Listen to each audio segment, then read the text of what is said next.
सभी को सुप्रभात। आज हम बात करने वाले हैं एक और व्यंजन संधि की। इस संधि का नाम है वर्गाणाम प्रथम अक्षराणाम तृतीय अक्षरे परिवर्तनम।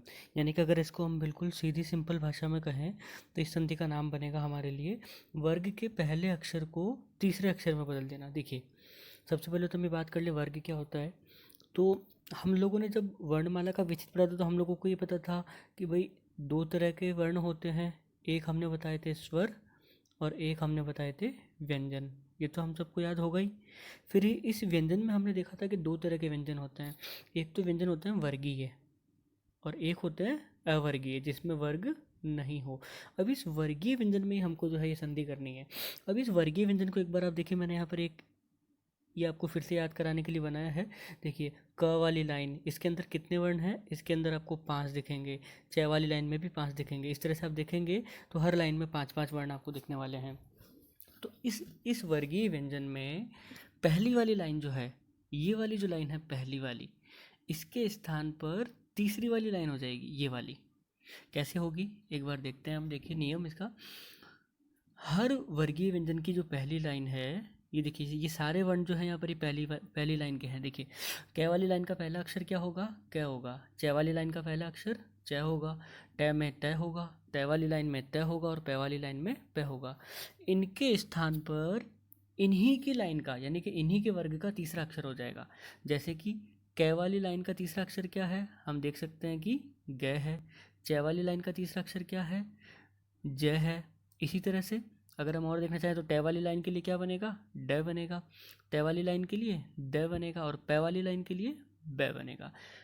पहले अक्षर की जगह पे तीसरा अक्षर कर देना है, ये तो हमें समझ में आ गया। लेकिन कब करना है, उसकी शर्त क्या है? तो उसकी शर्त ये है कि किसी भी वर्ग का तीसरा, चौथा और पांचवा, किसी भी वर्ग का तीसरा, चौथा, पांचवा, या फिर कोई भी स्वर आपको देखने को मिले। किसी भी वर्ग का तीसरा, चौथा या पांचवा अक्षर हो या फिर आपको स्वर देखने को मिले। उदाहरण के लिए हम एक बार देखते हैं, जैसे कि मान लीजिए मैंने यहाँ पे एक शब्द लिखा, मान लीजिए क प्लस ज।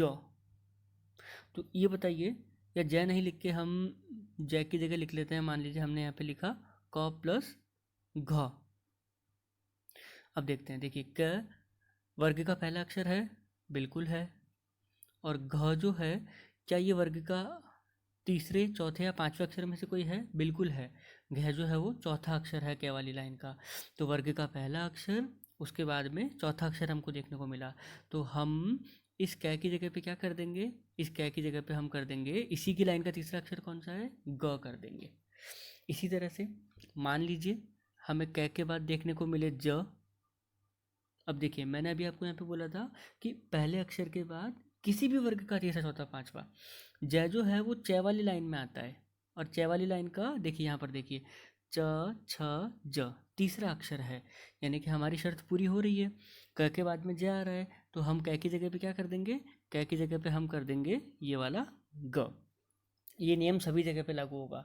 तो एक बार मैं फिर से आपको नियम दोहराता हूँ। नियम हमें ये कहता है कि वर्ग के पहले अक्षर के स्थान पर तीसरा अक्षर करना है। वर्ग कौन सा? हमने दो वर्गीय व्यंजन देखे थे ना, 5-5 वाले, उनमें पहले के स्थान पर तीसरा। यानी कि क की जगह पे हम कर देंगे ग, च की जगह पे कर देंगे ज, ट की जगह पे कर देंगे ड, त की जगह पे कर देंगे द, और प की जगह पे कर देंगे ब। ये तो हमें समझ में आ गया। लेकिन कब करेंगे? जब इस वर्गीय व्यंजन में से कोई भी तीसरा, चौथा या पांचवा अक्षर हमको देखने को मिले। यानी कि हम ऐसा भी कह सकते हैं, ये वाले जो है ना, ये वाले हर लाइन का, ये वाले इनमें से कोई भी किसी के भी सामने आ सकता है। या फिर स्वर देखने को मिले। स्वर तो हमें पता ही है कौन कौन से होते हैं, हमने देखे ही थे। ऐसे लेकर के अ आ इ ई उ ऊ, ए ऐ ओ औ, री और री, इन सबको, इनमें से कोई भी अपने को देखने को मिले तो हमको इसको चेंज कर देना है। अब एक बार हम इस नियम को देख लेते हैं। यहाँ पे वर्गीय व्यंजन कौन कौन से देखे हैं यहाँ पे। तो इनके स्थान पर क्या करना है? ये वाला करना है। अगर प्लस के बाद क्या हो? ये वाले हों। ओके, चलिए अब आइए हम एक बार इनके एग्जाम्पल सॉल्व करने की कोशिश करते हैं। देखिए, पहला एग्जाम्पल है हमारे सामने, वाक प्लस दानम। देखिए, वाक के अंत में आपको क्या दिखाई देगा? और प्लस के आगे क्या है? प्लस के आगे आपको द दिखाई देगा। क के आगे द। अब ये देखिए इस टेबल में कि कै जो है उसका नंबर क्या है, तो देखिए कै का नंबर है नंबर 1। पहला अक्षर है कै खुद की लाइन का, बिल्कुल है। और प्लस में आपको क्या दिख रहा है, द दिखाई दे रहा है। द का नंबर क्या है, द जो है वो तय वाली लाइन का तीसरा अक्षर है, पहला प्लस तीसरा।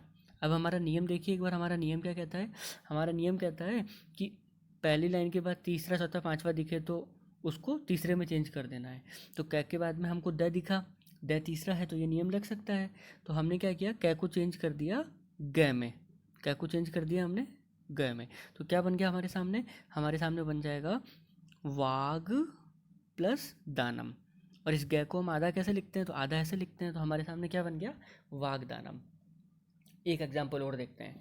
मान लीजिए हमें यहाँ पर एक शब्द दिखा अच प्लस अंतः, ये वाली अच प्लस अंतः। अंत में हमें क्या दिखाई दे रहा है, अंत में हमें च दिखाई दे रहा है। और च के बाद में क्या है, च के बाद में ए है। अब देखिए च कहाँ पे आता है, तो च सबसे पहली बात तो वर्गीय व्यंजन है।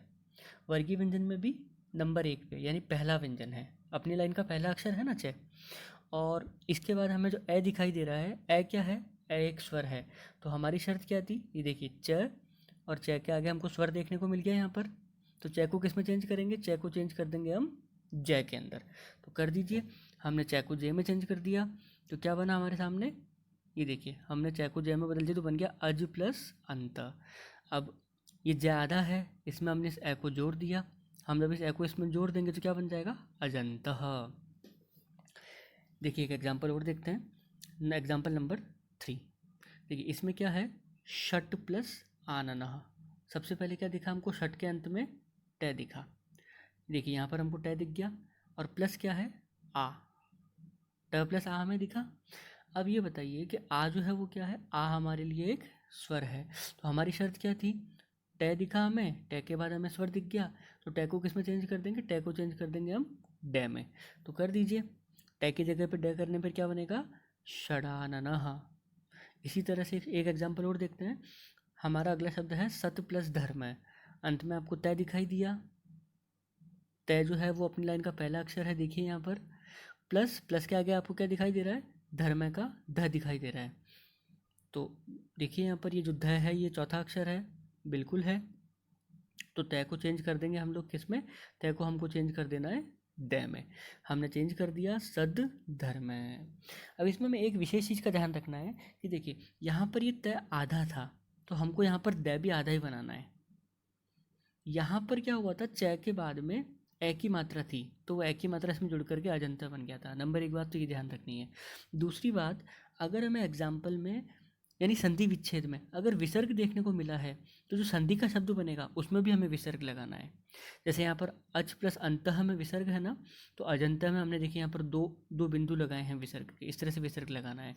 इसी तरह से षडानने में भी देख लीजिए, अंत में विसर्ग है तो यहाँ पर भी हमको विसर्ग लगाना है। धर्म में विसर्ग है तो यहाँ पर भी हमको विसर्ग लगाना है। तो इस संधि का नाम था वर्गों के पहले अक्षर के स्थान पर तीसरा अक्षर कर देना। वर्ग कौन से, हमारे वर्गीय व्यंजन। यानी वर्गीय व्यंजन की जो हर लाइन का पहला पहला अक्षर है उसको उसी की लाइन का तीसरा अक्षर कर देना। और कब कर देना, तो हमारे सामने ये नियम है कि भाई उस किसी भी वर्ग का तीसरा चौथा पांचवा अक्षर हो या कोई भी स्वर हो। तो अब इसके एक बार हम कुछ एग्जाम्पल्स भी देख लेते हैं। देखिए यहाँ पर सबसे पहला एग्जाम्पल आपके सामने दिख प्लस गज है। आपको यहाँ पर कै देखने को मिल रहा है, कै के बाद में आपको ग देखने को मिल रहा है। कै जो है वो अपनी लाइन का पहला अक्षर है और ग जो है वो अपनी लाइन का तीसरा अक्षर है। पहला प्लस तीसरा हमें मिल गया, तो हमें क्या करना है, कै की जगह पे तीसरा अक्षर कर देना है। तो देख सकते हैं आप लोग क्या बनेगा इसमें, बहुत सिंपल है।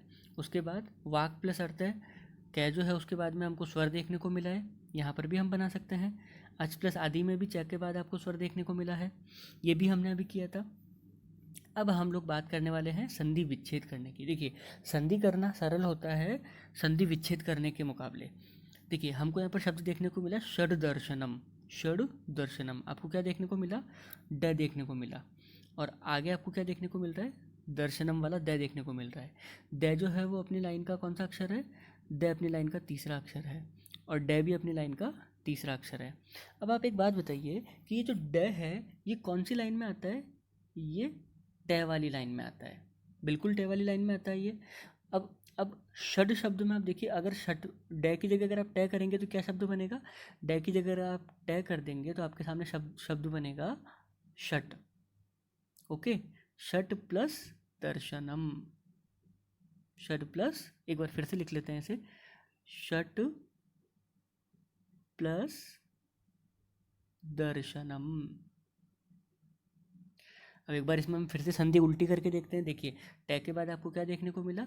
टै के बाद आपको ड देखने को मिला। टै की जगह पे भी आपने इसका तीसरा अक्षर कर दिया ड। इसी तरह से बाकी 3 एग्जाम्पल्स भी हैं। जगदीशा, ये भी आपके जो है वो जसत्व संधि का एक एग्जाम्पल है।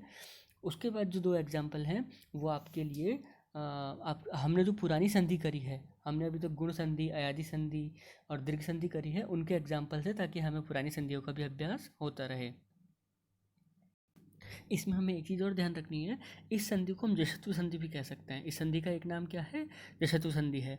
वैसे ये संधि बहुत बड़ी है, लेकिन हमारे सिलेबस में केवल इतना सा ही है कि वर्ग के पहले अक्षर को तीसरे अक्षर में चेंज कर देना है। कब करना है? तो उसका नियम ये रहा, किसी भी वर्ग का तीसरा, चौथा, पांचवा या फिर स्वर हमको देखने को मिले।